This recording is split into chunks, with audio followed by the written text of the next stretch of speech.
Hello, everybody.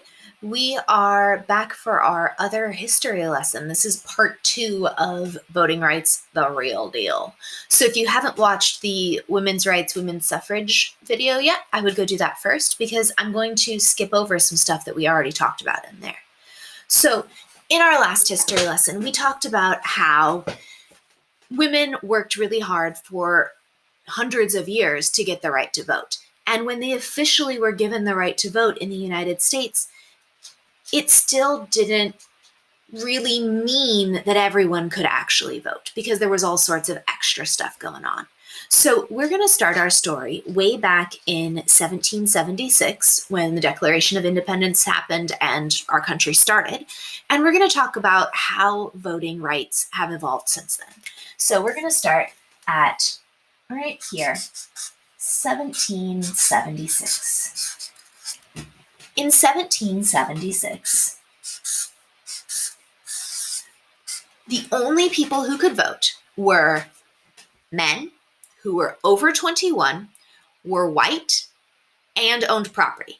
And in some states, they added the extra bit that you had to be a Christian also. So if you were not a 21 or over white man with property, sometimes who was a Christian, you couldn't vote at all. So that's a really small number of people who can vote.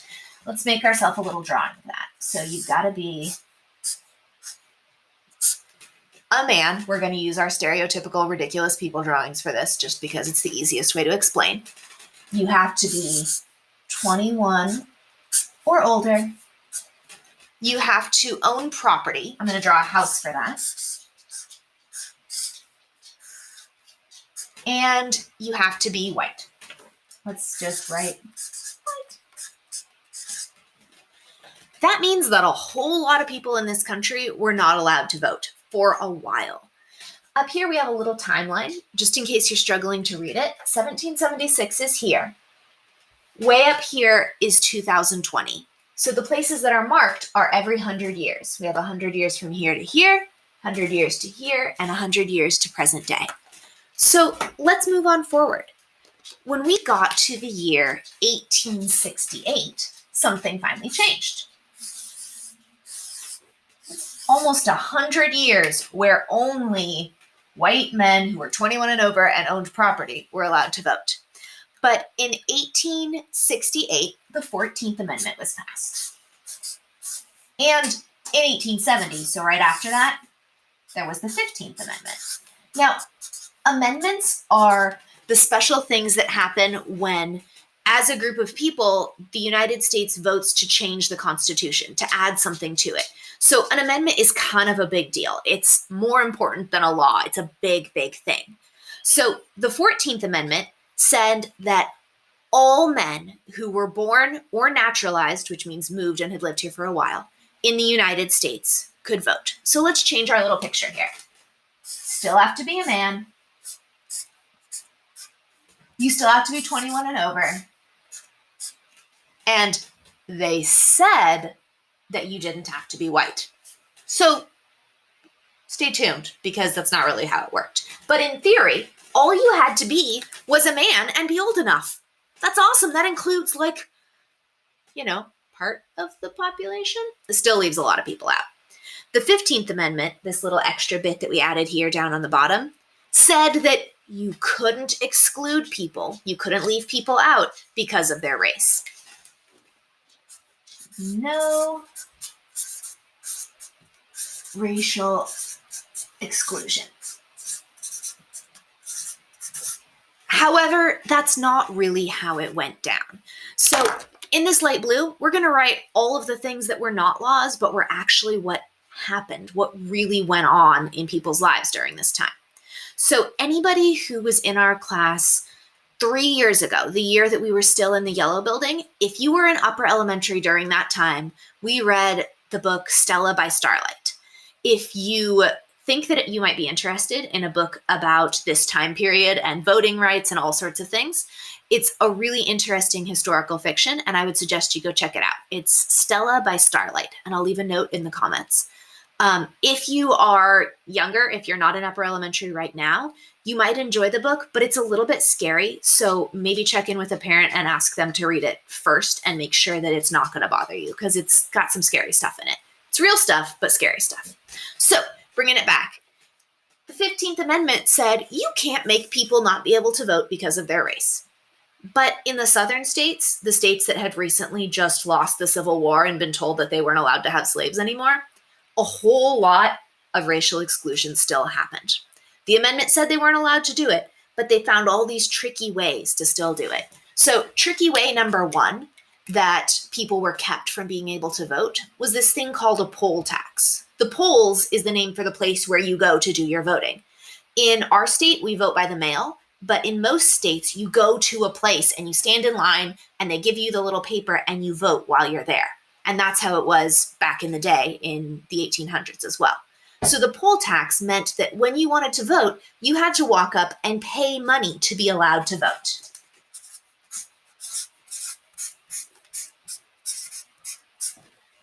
Now, the people who made this poll tax knew that a whole lot of Black people who had recently been freed from being slaves probably didn't have heaps of money. And so being able to pay a poll tax wasn't something that all of them could do. It was also not something a whole lot of poor white people could do. But when they made this poll tax thing, they were definitely trying to exclude a whole lot of people who weren't white. So the poll tax meant that when you wanted to vote, you had to be able to pay for it. Not fair. Another thing that happened were tests. If you wanted to go vote, before you could do it, they would give you a test and they would say, this is a basic test to make sure that you're not super, super dumb because, you shouldn't be able to vote, they said, if you didn't know how to pass these tests.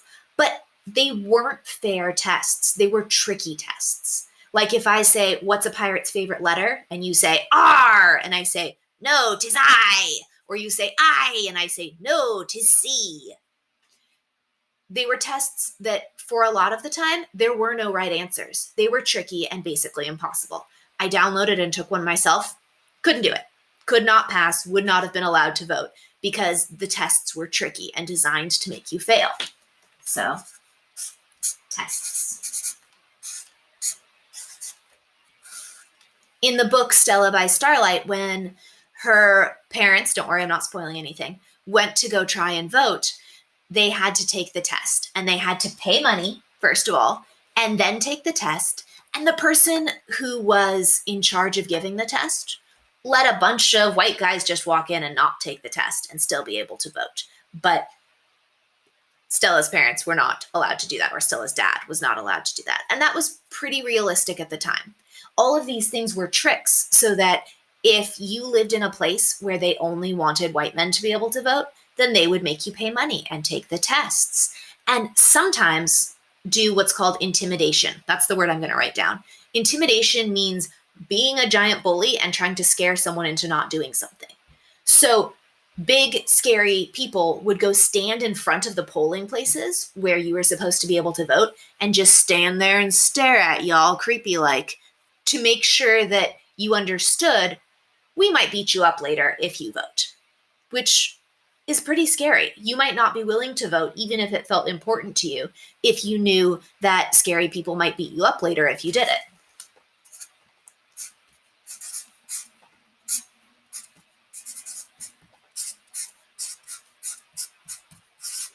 If you feel interested in this stuff, I would encourage you to go try and look up what's called a literacy test. So look up 1800s literacy test and try and take one and see if you can pass it. There are lots of different versions of them. Some of them were more unfair than others, but all of them were used as a way to keep people from being able to vote.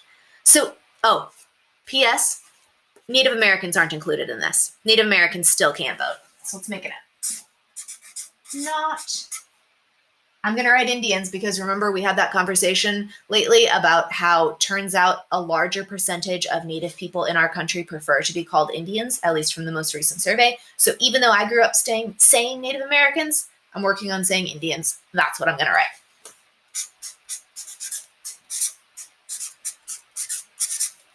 All right. So those folks were still left out, even though they were in this space before us. And anybody who wasn't white had all sorts of taxes and tests and scary intimidation things, still keeping them from being able to vote, even though technically the law said they could. And P.S., remember, we're still at only men right now, no women. So time goes on, fortunately. Let's put a little mark. I'm making marks on the timeline to help you find them. So right here is 1868 and 1870, right there. Okay. We move on, thankfully, in time, and we get to 1920. If you remember the lesson from the other day, our other first history lesson on voting rights, you will remember that 1920 is the year that the 19th Amendment was passed and women were granted the right to vote. So let's write that down. 1920, right here. 1920. 19th Amendment.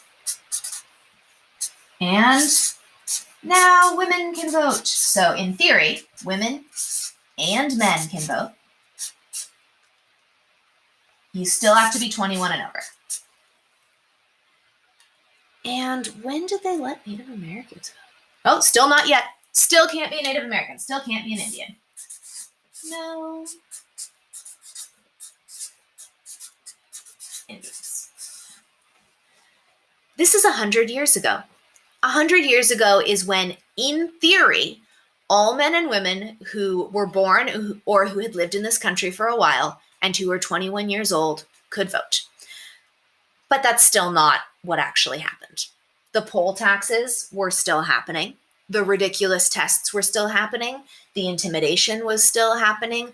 And Indians were still not allowed to vote. So even though we say, oh, 1920, women got the right to vote. If you were a Black woman, you probably still might not be able to vote because of all of these things. If you were an Indian woman, you were straight up not even allowed to try. It was still not fair. Let's move on in time. I'm going to use the same color because it's basically the same time. Because look, 1924, 4 years after the United States said, okay, women can vote, they finally said, oh, hey, we should probably let the Native people who have literally lived here since before any of us got here vote too. So they said, all right, Indians can vote too.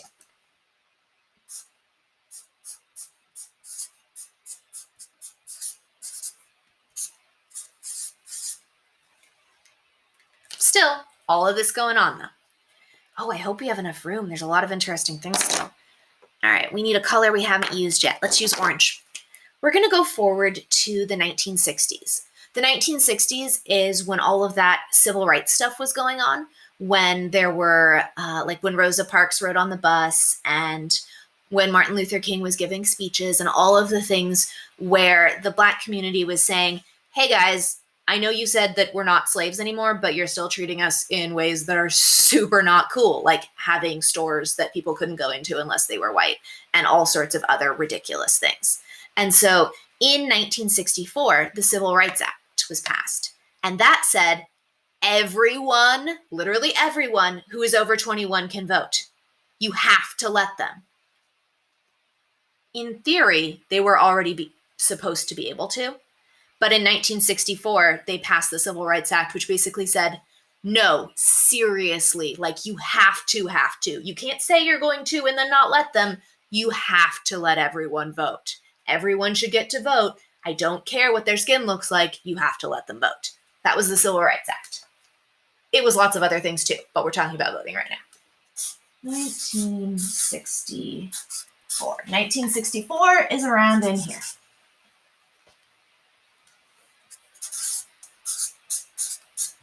Civil Rights Act.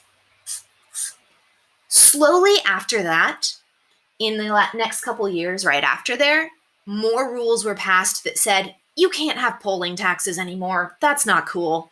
You can't have literacy tests anymore. That's not cool. So those things finally went away. Finally, about 100 years after people started using them, enough people, said enough things that finally rules were passed that said, you can't make people pay to vote. That's not cool. That's not fair. That's especially unfair to people who don't have a lot of money. You can't just say you can't vote if you can't pay for it. So they ended the polling tax. and the tests.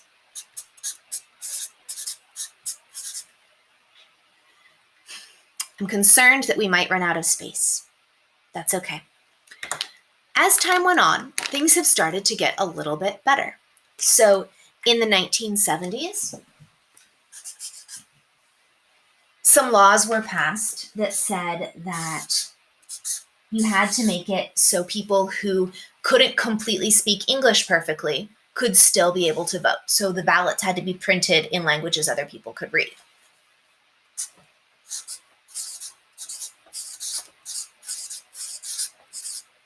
Another one was passed that said you have to make it so people with disabilities can still vote. So you can't have the voting place be up a giant set of stairs where not everybody's body can make it up the stairs.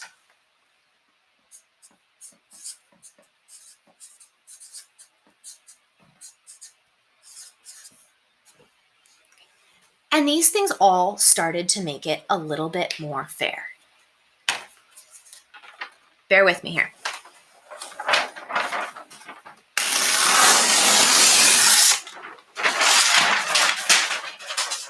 It's 1920 now. No, it's 2020 now. It's not 1920, my friends. It is 2020, and things are much more fair than they were 100 years ago, or 200 years ago, or 300 years ago when we weren't even a country yet. But it is not actually all the way fair yet.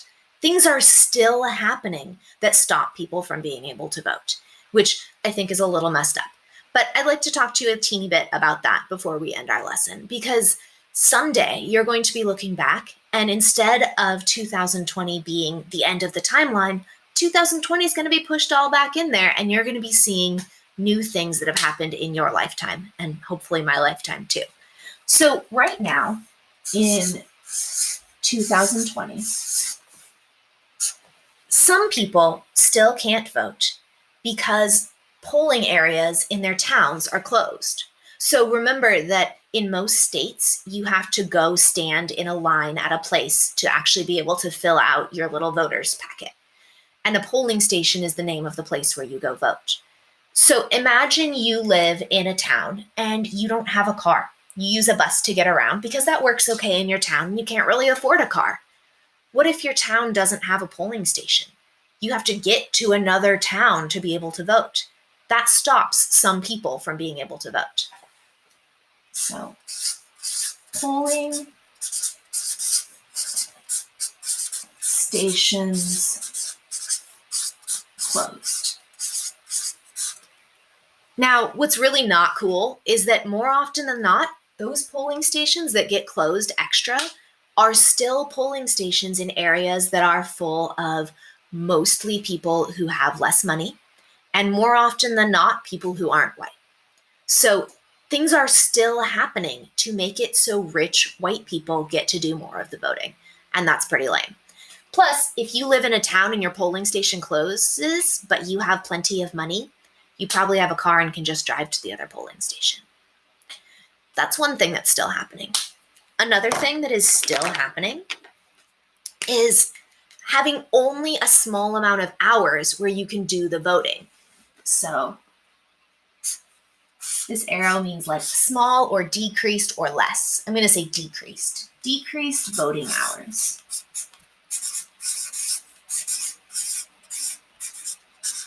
So remember, in states where you have to go to a place to vote, there might only be a couple days when you can vote. And what if your job says you have to be at work during the times when you're supposed to be able to voting? If you can hear cricket hacking up a hairball in the background, I apologize. That's disgusting. Back to this, though. What is our life right now, my friends? You can hear a cat barfing in the middle of a lesson. I'm going to try and focus. So if you're supposed to be at work the whole time when the voting place is open, there is a law that says that you have to be allowed to leave to go vote. But if you leave to go vote and you have to stand in line for 3 hours maybe before you can vote, you're going to miss all of that time at work. And if you don't have a lot of money already, not getting paid for being at work during that time might make a really important difference in your life. You might not be able to afford to go vote because you can't take that time off of work. Or you might even go and be standing in line because there are so many people, because some of the polling stations are closed, and by the time you get there, the line is huge, and then the voting station closes and you don't get to vote. Things like that aren't supposed to happen, but sometimes they still do.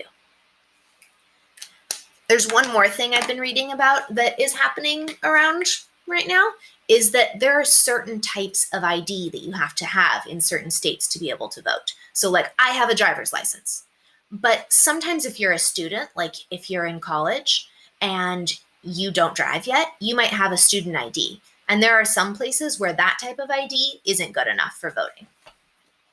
So certain IDs. All of these things that are still happening are hopefully things that are going to change sometime soon. Because if we're going to have a world where everyone is, well, a country where everyone is supposed to be able to vote, it would be nice if it meant actually everyone. There is still some work to do on this. A whole lot has changed, but there's still some left to do. And I realized that I actually left out one on our last page that I really want to talk to you guys about, because you don't have to be 21 to vote anymore. Now you only have to be 18. So let's go back and look at our timeline.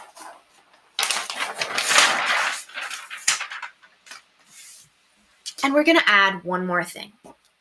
Right here, pardon me, in 1971, a new rule was passed that said that you could vote if you were 18. You didn't have to be 21 anymore. 18 was enough.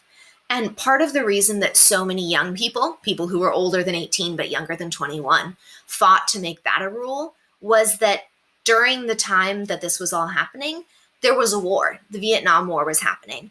And people who were 18 could be told that they had to go fight in the war. And they said, it's not fair that you can tell me I have to go fight in the war, but I'm not allowed to vote yet.